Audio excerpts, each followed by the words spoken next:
जय श्री कृष्णा। राधे राधे। मैं हूँ रीना और आप सभी का स्वागत है आपके अपने ही चैनल सुविचार विद रीना में। आज सुनिए होलिका दहन की पौराणिक कथा। इसको आधा अधूरा छोड़कर ना जाएं। शास्त्रों में लिखा है, जो कथा को आधा अधूरा छोड़ता है उसको कभी भी पूर्ण फल की प्राप्ति नहीं होती है। तो चलिए कथा प्रारंभ करते हैं। पौराणिक मान्यताओं के अनुसार फाल्गुन के महीने को बड़ा ही पवित्र माना गया है और फाल्गुन मास की पूर्णिमा को साल की सबसे प्रभावशाली पूर्णिमा माना जाता है और पूर्णिमा के दिन पहले होलिका जलाई जाती है। इस दिन भगवान श्री हरि विष्णु के चौथे अवतार भगवान श्री नरसिंह जी की पूजा की जाती है। आज के दिन भगवान नरसिंह जी की, श्री हरि विष्णु जी की और माँ लक्ष्मी की पूजा करने से तथा व्रत कथा को सुनने से घर में स्वास्थ्य, धन और सुख समृद्धि आती है। आज के दिन गंगा स्नान करने और फाल्गुन पूर्णिमा की कथाओं को सुनने से मनुष्य की समस्त मनोकामनाएं पूर्ण होती हैं तथा पापों का अंत हो जाता है एवं मोक्ष की प्राप्ति होती है। तो आज मैं आपको सुना रही हूँ होलिका दहन की बड़ी ही दुर्लभ कथा। इस कथा को बड़ी ही श्रद्धा और प्रसन्न चित्त मन से भगवान श्री लक्ष्मी नारायण जी के चरणों का ध्यान करते हुए पूरा अवश्य सुनिएगा। हर वर्ष बुराई पर अच्छाई की जीत की याद के रूप में फाल्गुन पूर्णिमा तिथि पर होलिका दहन किया जाता है एवं होली का यह पावन पर्व मनाया जाता है।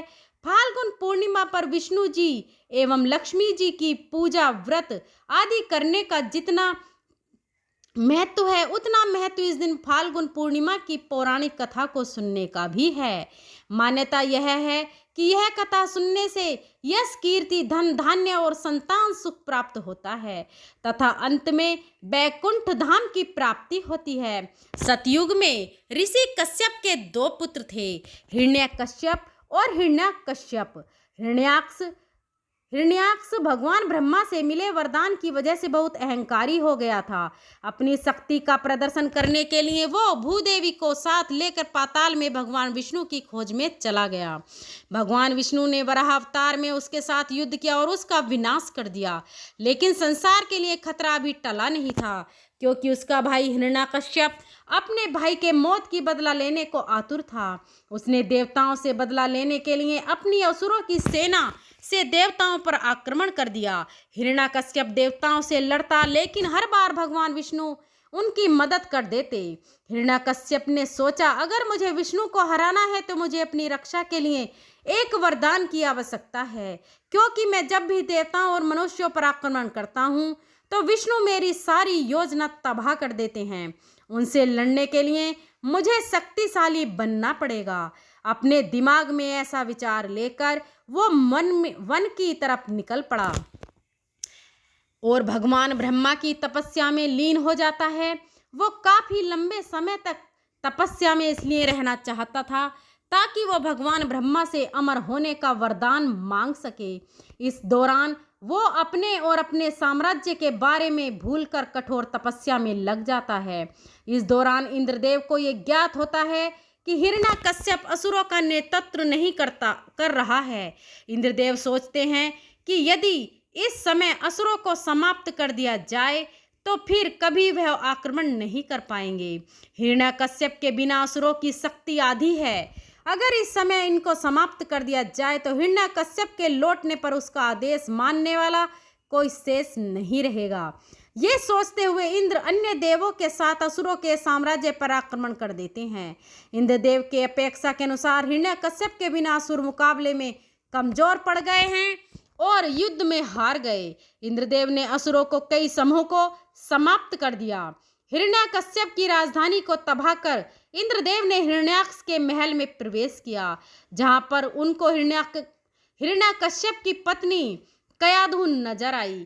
इंद्रदेव ने हिरण्याकश्यप की पत्नी को बंदी बना लिया ताकि भविष्य में हिरण्याकश्यप के लौटने पर उसके बंधक बनाने के उपयोग कर पाए। इंद्रदेव जैसे ही कयाधु को इंद्रलोक लेकर जाने लगे, देव ऋषि नारद प्रकट हुए और उसी समय इंद्र को कहा, इंद्रदेव रुक जाओ, आप ये क्या कर रहे हैं। देव ऋषि नारद इंद्रदेव के कयाधु को अपने रथ में ले जाते देख क्रोधित हो गए। इंद्रदेव ने नतमस्तक होकर देव ऋषि नारद से कहा, देव ऋषि हिरण्यकश्यप के नेतृत्व के बिना असुरों का आक्रमण किया है और मेरा मानना है कि असुरों के आतंक को समाप्त करने का यही उचित समय है। वहां के विनाश को देखकर देव ऋषि नारद ने क्रोधित स्वर में कहा, हाँ ये सत्य है, मैं देख सकता हूँ, लेकिन ये औरत इसमें कहाँ से आई? क्या इसने तुमसे युद्ध किया? मुझे ऐसा नहीं लग रहा है कि इसने तुम्हारे विरुद्ध कोई षड्यंत्र रचा हो, फिर तुम इसको क्यों चोट पहुंचा रहे हो? इंद्रदेव ने महर्षि नारद की तरफ देखते हुए जवाब दिया कि वो उसके शत्रु हिरण्यकश्यप की पत्नी है, जिसे वो बंदी बनाकर ले जा रहा हूँ, ताकि हिरण्यकश्यप की कभी आक्रमण करे तो मैं उसकी पत्नी का उपयोग कर सकूं। देव ऋषि नारद ने गुस्से में इंद्रदेव को कहा कि केवल युद्ध जीतने के लिए दूसरे की पत्नी का अपहरण करोगे और इस निरपराध स्त्री को ले जाना महापाप होगा। इंद्रदेव को देव ऋषि नारद की बातें सुनने के बाद कयाधु को रिहा करने के अलावा कोई विकल्प नहीं था। इंद्रदेव ने कयाधु को छोड़ दिया और कयाधु ने देव ऋषि नारद को उसका जीवन बचाने के लिए धन्यवाद दिया। नारद जी ने पूछा कि असुरों के विनाश के बाद वो अब कहाँ रहेगी। कयाधु उस समय गर्भवती थी और अपनी संतान की रक्षा के लिए उसने देव ऋषि नारद को उसकी देखभाल करने की प्रार्थना की। नारद जी उसको अपने घर लेकर चले गए और उसकी देखभाल की। इस दौरान वो कयाधु को विष्णु भगवान की कथाएं भी सुनाया करते थे, जिसको सुनकर कयाधु को भगवान विष्णु से लगाव हो गया था। उसके गर्भ में पल रहे शिशु को भी विष्णु भगवान की कहानियों ने मोहित कर दिया था। समय गुजरता गया। एक दिन स्वर्ग की वायु इतनी गर्म हो गई थी कि सांस लेना मुश्किल हो रहा था। कारण खोजने पर देवों को पता चला कि हिरण्यकश्यप की तपस्या बहुत शक्तिशाली हो गई थी, जिसने स्वर्ग को भी गर्म कर दिया था। इस असहनीय गर्मी को देखते हुए सभी देव भगवान ब्रह्मा के पास गए और मदद के लिए कहा। भगवान ब्रह्मा को हिरण्यकश्यप से मिलने के लिए धरती पर प्रकट होना पड़ा। ब्रह्मा जी हिरण्यकश्यप की कठोर तपस्या से बहुत प्रसन्न हुए और उसे वरदान मांगने को कहा।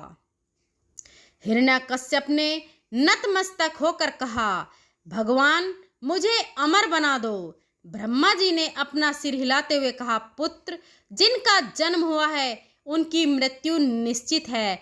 मैं सृष्टि के नियमों को नहीं बदल सकता हूँ, कुछ और मांग लो। हिरण्यकश्यप अब सोच में पड़ गया, क्योंकि जिस वरदान के लिए उसने तपस्या की वो ब्रह्मा जी ने देने से मना कर दिया। हिरण्यकश्यप अब विचार करने लगा कि अगर वो असंभव शर्तों पर मृत्यु का वरदान मांगे तो उसकी साधना सफल हो सकती है। हिरण्यकश्यप ने कुछ देर और सोचते हुए ब्रह्मा जी से वरदान मांगा। हिरण्यकश्यप ने कहा, मेरी इच्छा है कि ना तो मुझे मनुष्य मार सके और ना ही जानवर, ना मुझे कोई दिन में मार सके और ना ही रात्रि में, ना मुझे कोई स्वर्ग में मार सके और ना ही पृथ्वी पर, ना मुझे कोई घर में मार सके और ना ही घर के बाहर, ना कोई मुझे अस्त्र से मार सके और ना ही कोई शस्त्र से। हिरण्यकश्यप का यह वरदान सुनकर एक बार तो ब्रह्मा चकित रह गए कि हिरण्यकश्यप को यह वरदान बहुत विनाशकारी हो सकता है, लेकिन उनके पास वरदान देने के अलावा और कोई विकल्प नहीं था। ब्रह्मा जी ने तथास्तु कहते हुए मांगे हुए वरदान के पूरा होने की बात कही और वरदान देते ही ब्रह्मा जी अदृश्य हो गए। हिरण्यकश्यप खुशी से अपने साम्राज्य को लौट गया और इंद्रदेव द्वारा किए विनाश को देखकर बहुत दुख हुआ। उसने इंद्रदेव से बदला लेने की ठान ली और अपने वरदान के बल पर इंद्रलोक पर आक्रमण कर दिया।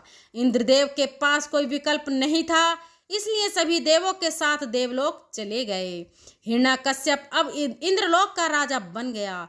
हिरण्यकश्यप अपनी पत्नी कयाधु को खोजकर घर लाकर लेकर आ गया। कयाधु के विरोध करने के बावजूद हिरण्यकश्यप मनुष्यों पर यातनाएं करने लगा और उसके खिलाफ आवाज उठाने वाला अब कोई नहीं था। अब कयाधु ने एक पुत्र को जन्म दिया जिसका नाम प्रहलाद रखा गया। जैसे जैसे प्रहलाद बड़ा होता गया वैसे वैसे हिरण्यकश्यप और अधिक शक्तिशाली होता गया। हालांकि प्रहलाद अपने पिता से बिल्कुल अलग था और किसी भी जीव को नुकसान नहीं पहुंचाता था। वह भगवान विष्णु का परम भक्त था और जनता उसके अच्छे व्यवहार की वजह से उससे प्यार करती थी। एक दिन गुरु शुक्राचार्य प्रहलाद की शिकायत लेकर हिरण्यकश्यप के पास पहुंचे और कहा, महाराज, आपका पुत्र हम जो पढ़ाते हैं वो नहीं पढ़ता है और सारा समय विष्णु का नाम में लगा रहता है। हिरण्यकश्यप ने उसी समय गुस्से से प्रहलाद को बुलाया और पूछा कि वो दिन भर विष्णु का नाम क्यों लेता रहता है। प्रहलाद ने जवाब दिया, पिता श्री भगवान विष्णु ही सारे जगत के पालनहार हैं, इसलिए मैं उनकी पूजा करता हूँ। मैं दूसरों की तरफ आपके आदेशों को मानकर आपकी पूजा नहीं कर सकता। हिरण्यकश्यप ने अब शाही पुरोहितों से उसका ध्यान रखने को कहा और भगवान विष्णु का जाप बंद कराने को कहा, लेकिन भक्त प्रहलाद पर इसका कोई फर्क नहीं पड़ा। इसके विपरीत गुरुकुल में प्रहलाद दूसरे शिष्यों को भी उसकी तरह भगवान विष्णु की आराधना करने के लिए प्रेरित करने लगा। हिरण्यकश्यप ने परेशान होकर फिर प्रहलाद को बुलाया और पूछा, पुत्र, तुम्हें सबसे प्रिय क्या है? प्रहलाद ने जवाब दिया, मुझे भगवान विष्णु का नाम लेना सबसे प्रिय लगता है। अब हिरण्यकश्यप ने पूछा, इस सृष्टि में सबसे शक्तिमान कौन है? प्रहलाद ने फिर उत्तर दिया, तीनों लोकों के स्वामी और जगत के पालनहार भगवान विष्णु सबसे सर्वशक्तिमान हैं। अब हिरण्यकश्यप को अपने गुस्से पर काबू नहीं रहा और उसने अपने पहरेदारों से प्रहलाद को विष देने को कहा। प्रहलाद ने विष का प्याला पूरा पी लिया, लेकिन उसकी मृत्यु नहीं हुई। सभी व्यक्ति इस चमत्कार को देखकर अचंभित रह गए। अब हिरण्यकश्यप ने आदेश दिया कि प्रहलाद को बड़ी चट्टान से बांधकर समुद्र में फेंक दो, लेकिन फिर चमत्कार हुआ और रस्सियां अपने आप खुल गईं। भगवान विष्णु का नाम लेकर वो समुद्र जल से बाहर आ गया। इसके बाद एक दिन जब प्रहलाद भगवान विष्णु के ध्यान में मग्न था, तब उस पर उन्मत्त हाथियों के झुंड को छोड़ दिया गया, लेकिन वो हाथी उसके पास शांति से बैठ गए। अब हिरण्यकश्यप ने अपनी बहन होलिका को बुलाया और कहा, बहन, तुम्हें भगवान से वरदान मिला है कि तुम्हें अग्नि से कोई नुकसान नहीं होगा। मैं तुम्हारे इस वरदान को परखना चाहता हूँ। मेरा पुत्र प्रहलाद दिन भर विष्णु का नाम जपता रहता है और मुझसे सामना करता है। मैं उसकी सूरत भी नहीं देखना चाहता हूँ और मैं उसे मारना चाहता हूँ, क्योंकि वो मेरा पुत्र नहीं है।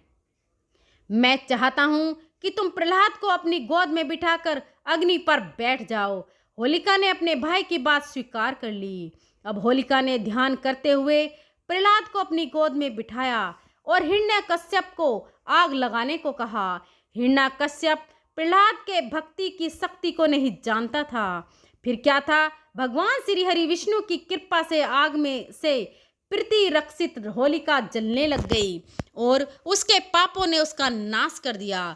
अब आग बुझी तो प्रहलाद उस जली हुई जगह के मध्य अभी भी ध्यान में बैठा हुआ था, जबकि होलिका कहीं भी नजर नहीं आई। अब हिरण्यकश्यप भी घबरा गया और प्रहलाद को ध्यान से खींचते हुए ले गया और चिल्लाते हुए बोला, तुम कहते हो तुम्हारा विष्णु हर जगह पर है, बताओ अभी विष्णु कहाँ पर है? वो पेड़ के पीछे है या मेरे महल में है या इस स्तंभ में है? बताओ प्रहलाद। मैं अपने पिता की आंखों में आंखें मिलाकर कहा। प्रहलाद ने अपने पिता की आंखों में आंखें मिलाकर कहा, हाँ पिताजी, भगवान विष्णु हर जगह पर हैं। क्रोधित हिरण्यकश्यप ने अपने गदा से स्तंभ पर प्रहार किया और गुस्से से कहा, तो बताओ वो कहाँ है? हिरण्यकश्यप दंग रह गया और देखा कि वो स्तंभ चकनाचूर हो गया और उस स्तंभ से एक क्रूर पशु निकला, जिसका मुंह शेर का और शरीर मनुष्य जैसा था। हिरण्यकश्यप उस आधे पशु और आधे मानव को देखकर पीछे हट गया। तभी उस आधे पशु और आधे मानव ने जोर से कहा, मैं नारायण का अवतार नरसिंह हूँ और मैं तुम्हारा विनाश करने आया हूँ। हिरण्यकश्यप नरसिंह भगवान को देखकर जैसे ही बचकर भागने लगा, तभी नरसिंह भगवान ने अपने पंजों से उसे पकड़ लिया। हिरण्यकश्यप ने अपने आप को छुड़ाने की बहुत कोशिश की, लेकिन नाकाम रहा। नरसिंह भगवान अब हिरण्यकश्यप को घसीटते हुए दरवाजे की चौखट पर ले गए, जो ना घर में था और ना घर के बाहर। उसे और उसे अपनी गोद में बिठा दिया, जो ना आकाश में था और ना ही धरती पर, और सांझ के समय अर्थात ना ही दिन और ना ही रात। हिरण्यकश्यप को अपने पंजों से उसका वध कर दिया। हिरण्यकश्यप का वध करने के बाद दहाड़ते हुए नरसिंह भगवान सिंहासन पर बैठ गए। सारे असुर ऐसे क्रूर पशु को देखकर भाग गए और देवताओं की भी नरसिंह भगवान के पास जाने की हिम्मत नहीं हुई। अब बिना डरे हुए प्रहलाद आगे बढ़ा और नरसिंह भगवान से प्यार से कहा, प्रभु मैं जानता हूं कि आप मेरी रक्षा के लिए आए हैं। नरसिंह भगवान ने मुस्कुराकर जवाब दिया, हाँ पुत्र, मैं तुम्हारे लिए ही आया हूं। तुम चिंता मत करो, मैं तुम्हें इस कथा का ज्ञान नहीं है कि तुम्हारे पिता मेरे द्वारपाल विजय हैं। उन्हें एक श्राप के कारण पृथ्वी पर जन्म लेना पड़ा। 3 और जन्मों के पश्चात उसे फिर बैकुंठ में स्थान मिल जाएगा, इसलिए तुम्हें चिंता करने की कोई आवश्यकता नहीं है। प्रहलाद ने अपना सिर हिलाते हुए कहा, प्रभु अब मुझे कुछ नहीं चाहिए। नरसिंह भगवान ने अपना सिर हिलाया और कहा, नहीं पुत्र, तुम जनता पर राज करने के लिए बने हो और तुम अपनी जनता के सेवक करने के पश्चात बैकुंठ आना। प्रहलाद अब असुरों का उदार शासक बन गया, जिसने अपने शासनकाल के दौरान प्रसिद्धियां पाई और असुरों के पुराने क्रूर तरीके समाप्त कर दिए। इस प्रकार से भगवान श्री हरि विष्णु ने नरसिंह भगवान का अवतार लेकर अपने भक्त की रक्षा की। एक बार प्रेम से बोलिए, श्री लक्ष्मी नारायण भगवान की जय, श्री नरसिंह भगवान की जय, भक्त प्रहलाद की जय। अगर वीडियो पसंद आई हो तो वीडियो को एक लाइक दें और अपने फ्रेंड और फैमिली में इसे शेयर करें, ताकि इसको सुनकर उनको भी इसका पुण्य प्राप्त हो। और हमारे चैनल सुविचार विद रीना को सब्सक्राइब करें, बेल आइकन को प्रेस करें, ताकि आने वाली सभी वीडियो की नोटिफिकेशन आपको मिल सके। और अगर मेरे बोलने में कोई त्रुटि हुई हो तो मैं हाथ जोड़कर क्षमा प्रार्थी हूँ। मिलते हैं अगली वीडियो में, तब तक के लिए धन्यवाद।